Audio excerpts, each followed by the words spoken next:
আর এবার নজর রাখতেই হচ্ছে 21শে জুলাইয়ের মঞ্চে অখিলেশ যাদব উপস্থিত থাকবেন। মমতা বন্দ্যোপাধ্যায়ের ডাকে সারা অখিলেশ যাদবের, যেমনটা জানা যাচ্ছে আগামীকালই কলকাতায় আসবেন সমাজবাদী পার্টির সুপ্রিমো, এবং 21শের মঞ্চে থাকার সম্ভাবনা কাদের কাদের রয়েছে আরো বিস্তারিত এ বিষয়ে জানবো। তবে তার আগে আরো একবার জানাই, 21শে জুলাইয়ের মঞ্চে অখিলেশ যাদব উপস্থিত থাকবেন এমনটাই জানা যাচ্ছে। আরো বিস্তারিত সোমরাজের কাছ থেকেই জানবো। সোমরাজ, 21শের মঞ্চে কার কার থাকার সম্ভাবনা?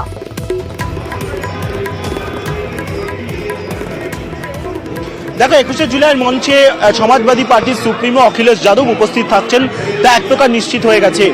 অখিলেশ যাদবের এই উপস্থিতি যথেষ্টই গুরুত্বপূর্ণ রাজনৈতিকভাবে, বিশেষ করে যখন ইন্ডিয়া জোটের শরিক হিসাবে অখিলেশ যাদব উপস্থিত থাকবেন। দিল্লিতে সোমবার থেকে বাজেট অধিবেশন শুরু হবে, তার আগে অখিলেশ যাদবের উপস্থিতি নিঃসন্দেহে এই কারণগুলির জন্য রাজনৈতিকভাবে বিশেষ তাৎপর্য হতে চলেছে অখিলেশ যাদবের উপস্থিতি 21শে জুলাইয়ের মঞ্চে। তুমি জানো, সম্প্রতি মুখ্যমন্ত্রী মমতা বন্দ্যোপাধ্যায় মুম্বাই গিয়েছিলেন, সেখানে অখিলেশ যাদবের সঙ্গে সাক্ষাৎ হয়েছিল। সেই সময় মমতা বন্দ্যোপাধ্যায় আমন্ত্রণ জানান অখিলেশ যাদবকে 21শে জুলাইয়ের মঞ্চে আসার জন্য। মমতা বন্দ্যোপাধ্যায়ের আমন্ত্রণের সাড়া দিয়েই অখিলেশ যাদব আগামীকালই কলকাতায় আসছে। তোমাকে আরও একটি আপডেট জানিয়ে রাখি, মমতা বন্দ্যোপাধ্যায়ের সঙ্গে অখিলেশ যাদবের কাল মুখোমুখি বৈঠক হবে, দুজনের একান্ত বৈঠক হবে, এবং সেই বৈঠকে উপস্থিত থাকতে পারেন তৃণমূল কংগ্রেসের সর্বভারতীয় সাধারণ সম্পাদক অভিষেক বন্দ্যোপাধ্যায়ও। মনে করা হচ্ছে বাজেট অধিবেশনের আগে ইন্ডিয়া জোটের কি কৌশল হবে, বা সেক্ষেত্রে তৃণমূল কংগ্রেস বা সমাজবাদী পার্টি কি পরিকল্পনা করছে, গোটা বিষয়টি নিয়েই অখিলেশ যাদবের সঙ্গে কাল বৈঠকে বসতে চলেছেন মমতা বন্দ্যোপাধ্যায় বলেই তৃণমূল কংগ্রেস সূত্রে জানা যাচ্ছে। ফলত 21শে জুলাই একদিকে যেমন তার উপস্থিতি, অর্থাৎ অখিলেশ যাদবের উপস্থিতি যথেষ্ট তাৎপর্যপূর্ণ, তেমনি 21শে জুলাইয়ের বাইরে ইন্ডিয়া জোটের হয়ে তৃণমূল কংগ্রেস এবং সমাজবাদী পার্টির কি ভূমিকা থাকবে সেই বিষয় নিয়েও গুরুত্বপূর্ণ বৈঠক আগামীকাল করতে পারেন মমতা বন্দ্যোপাধ্যায় বলেও সূত্র মারফত জানা যাচ্ছে। আগামীকাল সকাল 11টা নাগাদ তিনি কলকাতা বিমানবন্দরে পৌঁছাবেন, এবং পৌঁছেই তারপর সরাসরি তিনি 21শে জুলাইয়ের মঞ্চে এসে উপস্থিত হবেন, তেমনটা এখনো পর্যন্ত স্থির হয়েছে বলেই সূত্র মারফত জানা যাচ্ছে। বেশ সোমরাজ। आदरणीय अखिलेश यादव जी वहाँ कार्यक्रम में शामिल होने के लिए आदरणीय ममता बनर्जी जी के 21 तारीख को कलकत्ता में आ रहे हैं। वो वहाँ पे उस कार्यक्रम में शामिल होंगे, तो उनको बुलाया था। तो आदरणीय अखिलेश यादव जी और टीएमसी, जो समाजवादी पार्टी टीएमसी है, उनके बीच में रिश्ते अच्छे हैं। आदरणीय ममता बनर्जी आदरणीय अखिलेश यादव जी के बीच में रिश्ते अच्छे हैं। तो हमेशा जब भी बुलाते हैं, चाहे आदरणीय ममता बनर्जी जी ने बुलाया हो या आदरणीय अखिलेश यादव जी ने बुलाया हो, हमेशा एक दूसरे के कार्यक्रम में शामिल होते हैं। तो आदरणीय अखिलेश यादव जी 21 तारीख को उस कार्यक्रम में शामिल होने के लिए जरूर आएंगे। 24 শহীদ দিবস থেকেই টার্গেট 26, পাখির চোখ 26 বিধানসভা নির্বাচন, এবং দলকে আরো বেশি জনমুখী করে তুলতে হবে এমনটাই বার্তা। এবং তৃণমূল সুপ্রিমো কি বার্তা দেবেন আগামীকাল, সেদিকেই কিন্তু তাকিয়ে রয়েছেন নেতা নেত্রী থেকে শুরু করে কর্মী সমর্থক সকলে। আরো বিস্তারিত আবির জানাবে আমাদের। আবির, 24 শহীদ দিবস থেকে টার্গেট 26 এবং 21 মঞ্চেই তো টার্গেট ফিক্স করে দেওয়া হবে। কি কি ভাবনা চিন্তা রয়েছে দলের তরফ থেকে, এবং অবশ্যই তৃণমূল সুপ্রিমো কি বার্তা দেন সেদিকেই তাকিয়ে রয়েছেন সকলে?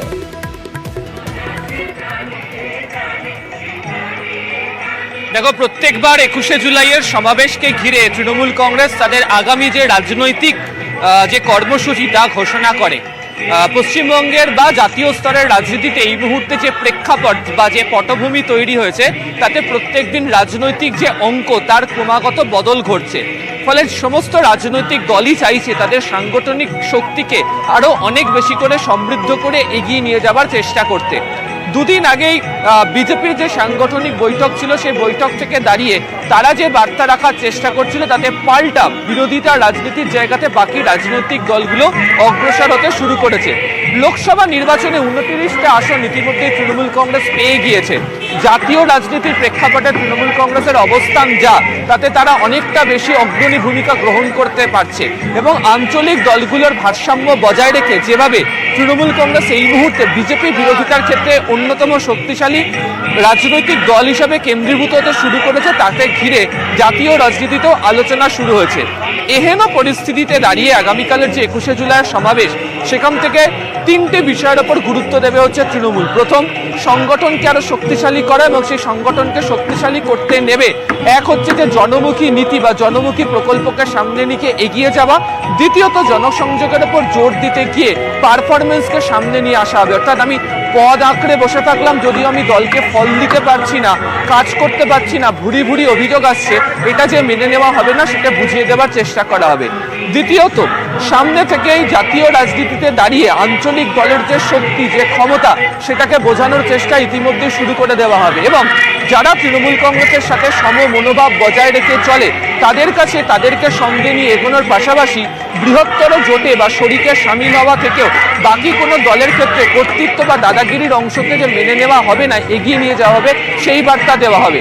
আর তৃতীয়ত হচ্ছে কতকগুলি জায়গা ইতিমধ্যে চিহ্নিত করতে পারা গেছে যেখানে লোকসভা নির্বাচনে হোক বা তার আগের প্রেক্ষিতে দাঁড়িয়ে তৃণমূল কংগ্রেসের ফল খারাপ হতে শুরু করেছিল, সেই চিহ্নিত করা পকেটগুলোতে তৃণমূল কংগ্রেস কি কর্মসূচি নিয়ে সামনে এগোতে পারবে সেই সংক্রান্ত বার্তাও আগামীকালের 21শে জুলাইয়ের মঞ্চ থেকে মমতা বন্দ্যোপাধ্যায় রাখতে পারেন। তোমাকে আমি জানিয়ে রাখবো কিছুক্ষণের মধ্যেই হয়তো তৃণমূল সুপ্রিমো তিনি এসে পৌঁছবেন 21শে জুলাইয়ের যে প্রস্তুতির কাজ দেখতে তৃণমূল কংগ্রেসের চেয়ারপারসন, এবং ইতিমধ্যেই বিভিন্ন জেলা থেকে বিভিন্ন কর্মী সমর্থকরা তারাও ইতিমধ্যেই এখানে জমায়েত হতে শুরু করেছে। ফলে সব মিলিয়ে আগামীকালের 21শে জুলাইয়ের মঞ্চ মূলত 2026-এর বিধানসভা নির্বাচনের একটা প্রস্তুতির প্রেক্ষাপট হতে চলেছে, এমনটাই মনে করছে হচ্ছে রাজনৈতিক মহল। একেবারে আবির, অবশ্যই আমাদের নজর থাকবে এবং দিকে দিকে আমরা যদি নজর রাখি তাহলে দেখতে পাচ্ছি যে তৃণমূল কর্মী সমর্থক তারা কিন্তু আসতে শুরু করেছে বিভিন্ন প্রান্তের দিকে। এবার আমরা নজর রাখবো সেন্ট্রাল পার্ক, সেখানেও কিন্তু তৃণমূল কর্মী সমর্থকদের জন্য বিশেষ বন্দোবস্ত রাখা হয়েছে। বিভিন্ন জেলা থেকে কর্মী সমর্থকরা এসে পৌঁছচ্ছেন। এই মুহূর্তে ঠিক কি ছবি সেন্ট্রাল পার্কে, ভেঙ্কটেশ্বর আমাদের জানাবে। ভেঙ্কটেশ্বর, এই মুহূর্তের ছবিটা একটু জানতে চাইবো তোমার কাছ থেকে, কারণ দলে দলে কর্মী সমর্থকরা এসে পৌঁছচ্ছেন।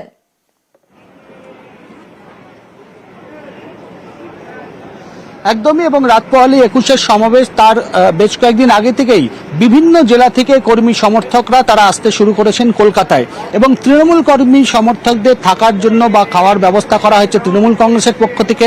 সেন্ট্রাল পার্কে এই মুহূর্তে প্রচুর মানুষ যারা ইতিমধ্যেই এসছেন, মূলত সেন্ট্রাল পার্কে উত্তরবঙ্গের মানুষ যারা এসছেন তৃণমূল কংগ্রেস কর্মীরা, তারাই মূলত তাদের এখানে থাকা খাওয়ার ব্যবস্থা করা হয়েছে। এই মুহূর্তে তোমাকে একটা ছবি দেখাবো, সেটা হচ্ছে রায়গঞ্জ থেকে 450 কিলোমিটার পথ পেরিয়ে এসছেন কলকাতায় কিছুক্ষণ আগেই 5 জন কলেজ পড়ুয়া, তারা একেবারে সাইকেল নিয়ে, তুমি দেখতে পাচ্ছ সরাসরি সেই ছবি দেখাচ্ছি যে 5 জন কলেজ পড়ুয়া রায়গঞ্জ থেকে 450 কিলোমিটার পথ এভাবেই সাইকেলে চেপে এইমাত্র তারা সেন্ট্রাল পার্কে এসে পৌঁছলেন এবং 17 তারিখ তারা রওনা হয়েছিলেন রায়গঞ্জ থেকে, এবং আমরা প্রত্যেকেই দেখতে পাচ্ছি যে একেবারে তারা তৃণমূল সুপ্রিমো মমতা বন্দ্যোপাধ্যায়ের ছবি এবং ধর্মতলা চলো সেই একেবারে একটি জামা পরে, গেঞ্জি পরে তারা কিন্তু সেন্ট্রাল পার্কে এসছেন। এবং তারা কি উদ্দেশ্যে সাইকেল নিয়ে অতটা পথ, 450 কিলোমিটার পথ সাইকেল নিয়ে এলেন, তাদের কাছ থেকে একটু জানবো। সেটা হচ্ছে, তোমরা তো কলেজ পড়ুয়া, রায়গঞ্জ থেকে তোমরা কলকাতা এলে আগামীকালের সমাবেশে যোগ দিতে সাইকেল নিয়ে, কেন? কারণ সকলে তো বাসে আছে, ট্রেনে আছে, নিজে পার্সোনালি গাড়ি নিয়ে আছে। আমরা এই শহীদ স্মরণ দিবসটাকে চিরস্মরণীয় করে রাখার উদ্দেশ্যে 21শে জুলাইয়ের দিনটাকে চিরস্মরণীয় করে রাখার উদ্দেশ্যে সাইকেল নিয়ে আগমন করেছি। এবং আমাদের বিধায়ক মাননীয় কৃষ্ণ কল্যাণী মহাশয়ের যে কাজকর্মের, যে নিঃস্বার্থভাবে সকলকে ভালোবাসে কাজ করেন, এবং তাতে অনুপ্রাণিত হয়ে আমরা এখানে এসেছি। একেবারে তুমি শুনলে যে 21শে জুলাই দিনটাকে স্মরণ করে রাখতেই একেবারে তুমি দেখতে পাচ্ছ যে 5 জন কলেজ পড়ুয়া রায়গঞ্জ থেকে তারা 17 তারিখ রওনা হয়েছিলেন এবং এভাবেই সাইকেল নিয়ে প্রত্যেকে তারা দলে দলে কর্মী সমর্থকরা আসতে শুরু করেছেন।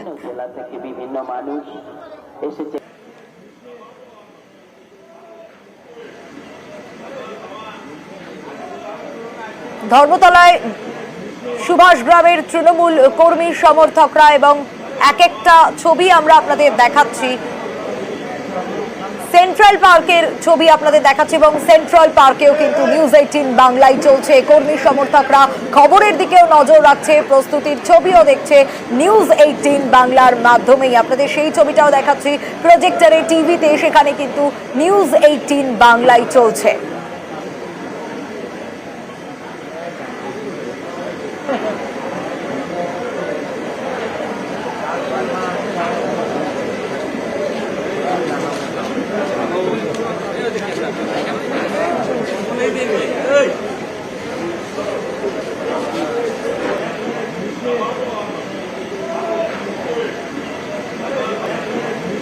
একুশের প্রস্তুতির সব খবর অবশ্যই নিউজ 18 বাংলায় নজর রাখতে হবে, এবং আমরা দেখাচ্ছি সেন্ট্রাল পার্কের ছবি আপনাদের।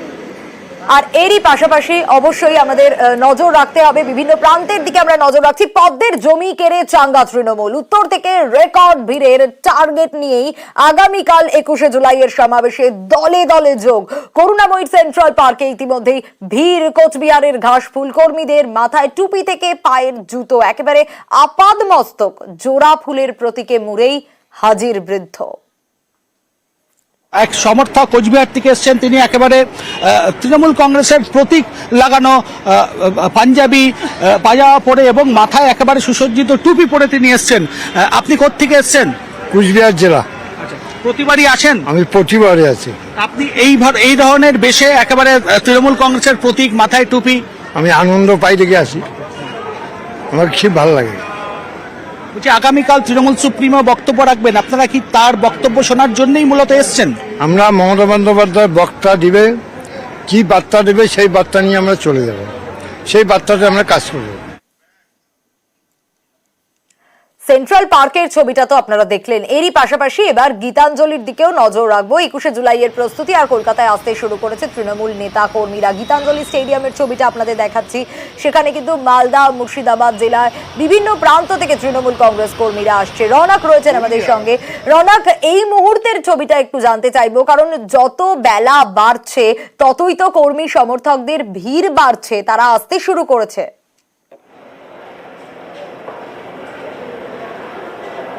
একেবারে সকাল থেকেই কিন্তু এই গীতাঞ্জলি স্টেডিয়ামে ভিড় বাড়াচ্ছেন তৃণমূল কংগ্রেস কর্মী সমর্থকরা, এবং যেটা জানা যাচ্ছে এখনো পর্যন্ত প্রায় 5 থেকে 6 হাজার তৃণমূল কংগ্রেস কর্মী সমর্থকরা এসে পৌঁছেছেন। আরও সমর্থকদের আসার কথা রয়েছে, প্রায় 20 থেকে 25 হাজার জন এখানে থাকার বন্দোবস্ত রয়েছে এবং বিশেষ ব্যবস্থা মেডিকেল ক্যাম্প করা হয়েছে।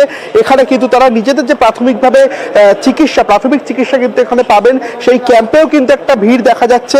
এছাড়াও দেখানোর চেষ্টা করবো তোমাকে যে এখনো কিন্তু একেবারে যারা রয়েছেন তৃণমূল কংগ্রেস কর্মীরা, তারা কিন্তু আসছেন এই গীতাঞ্জলি স্টেডিয়ামে। অর্থাৎ যত বেলা বাড়ছে তত কিন্তু এই গীতাঞ্জলি স্টেডিয়ামের চেহারাটাও ঠিক অন্য রূপ ধারণ করছে। দূর দূর থেকে মালদা এবং মুর্শিদাবাদ জেলা থেকে যারা তৃণমূল কংগ্রেস কর্মী সমর্থকরা রয়েছেন তারা আসছেন একে একে, এবং রাতের মধ্যে কিন্তু আরো বেশ কিছু কর্মী সমর্থকরা এসে পৌঁছাবেন। যারা বাসে করে আসছেন তাদের আসতে হয়তো দেরি হচ্ছে। যেটা জানা যাচ্ছে প্রায় 20 থেকে 25 হাজার জন কর্মী সমর্থকদের বন্দোবস্ত এখানে করা হয়েছে, এবং বেলা বাড়ার সঙ্গে সঙ্গে কিন্তু তৃণমূল কর্মী সমর্থকদের ভিড়ও এখানে বাড়ছে। এখান থেকে কিন্তু আগামীকাল তাদেরকে বাসে করে নিয়ে যাওয়া হবে ধর্মতলার মূল মঞ্চ, অর্থাৎ যেখানে শহীদ দিবস পালন করা হবে সেখানে কিন্তু এখান থেকে তাদেরকে বাসে করে নিয়ে যাওয়া হবে। এবং মালদা, মুর্শিদাবাদ অর্থাৎ তৃণমূল কংগ্রেসের এই দুটি জেলা থেকে কিন্তু বহু সমর্থকরা ইতিমধ্যে এসেছেন, এবং এখনো কিন্তু বেশ কিছু সমর্থকরা আসছেন মিছিল করে, ছোট ছোট মিছিল করে তারা কিন্তু আসছেন। সেই ছবিটাই আমরা দেখতে পাচ্ছি একেবারে। অন্যদিকে বিভিন্ন জেলা থেকে কর্মী সমর্থকরা পৌঁছেছেন। আরো একটি কেন্দ্র আপনাদের দেখাবো, ক্ষুদিরাম অনুশীলন কেন্দ্রের ছবিটা আপনারা দেখতে পাচ্ছেন। এখানেও কিন্তু পুরুলিয়া, বাঁকুড়া, ঝাড়গ্রাম থেকে তৃণমূল কর্মী সমর্থকরা এসেছেন। তাদের বন্দোবস্ত রয়েছে সেখানে থাকার, এবং শামশেরগঞ্জের কর্মীদেরও থাকার ব্যবস্থা রয়েছে এখানে। আমরা এই কলকাতা রাজপথ 21শে জুলাই প্রতি বছরের ন্যায় এবারও আমরা এসছি, এবং কালকে দিদি আমাদের কি ডাক নির্দেশনা দেয়, আমাদের নেতা অভিষেক ব্যানার্জি কি নির্দেশনা দেয়, যা নির্দেশ দিবে আমরা তা পাথেয় করে আমাদের জেলাতে গিয়ে, ব্লকে গিয়ে, অঞ্চলে বুথে গিয়ে সে ডাক পাড়া, গ্রাম, মহল্লায় আমরা মানুষকে বার্তা দিব। যে কালকে যে 21শে জুলাই মঞ্চে দলনেত্রী মমতা বন্দ্যোপাধ্যায় এবং অভিষেক ব্যানার্জি আমাদের যে নির্দেশ দিবে, সেই নির্দেশ আমরা মুর্শিদাবাদ জেলা এবং শামশেরগঞ্জ ব্লক, আমাদের যে চাচণ্ড অঞ্চল, প্রত্যেকটা বুথ ভিত্তিক আমরা যে নির্দেশ দিবে সেই নির্দেশটাকে সবার সামনে আমরা আলোচনা করবো, অক্ষরে অক্ষরে পালন করব।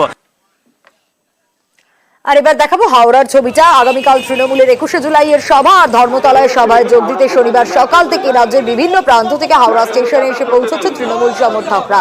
তাদের রীতিমতো থাকার বন্দোবস্ত করা হয়েছে উত্তর হাওড়ার বেশ কয়েকটি জায়গায়। কর্মী সমর্থকদের এই ব্যবস্থাপনা দেখতে সকাল সকাল হাজির রাজ্যের মন্ত্রী অরূপ রায়। প্রতি বছর উৎসাহিত থাকে তৃণমূল কংগ্রেসের কর্মীরা 21 জুলাই আসার জন্য।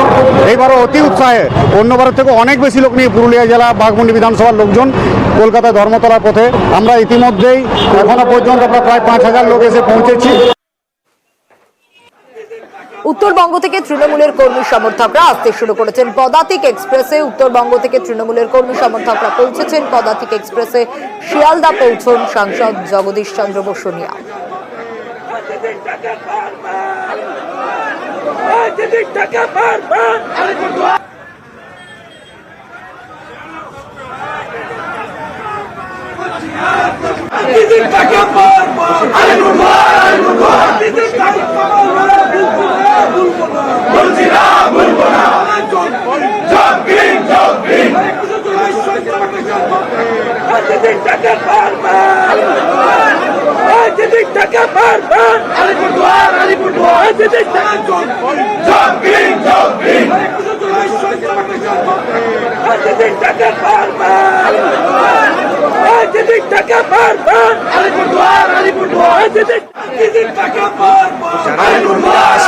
ইমার্জেন্সি কারোর ডায়রিয়া হলো, পেটের প্রবলেম হয়েছে, কেউ বমি করছে, হঠাৎ জ্বর এসে গেছে, ভীষণ মাথার যন্ত্রণা, সাময়িক যেগুলো ছোটখাটো প্রবলেম যাতায়াতের পথে ওদের হয়ে থাকে, তাদের জন্য আমরা ব্যবস্থা রেখেছি। কেটে যাওয়া কিংবা ইনজুরি হলে যেটুকু পরিষেবা প্রাইমারি দেওয়া যায়, ফার্স্ট এড, তার ব্যবস্থা আছে। ইনজেক্টেবল ব্যাপারগুলো আমাদের নার্সিং স্টাফরাও এসে সাহায্য করেন।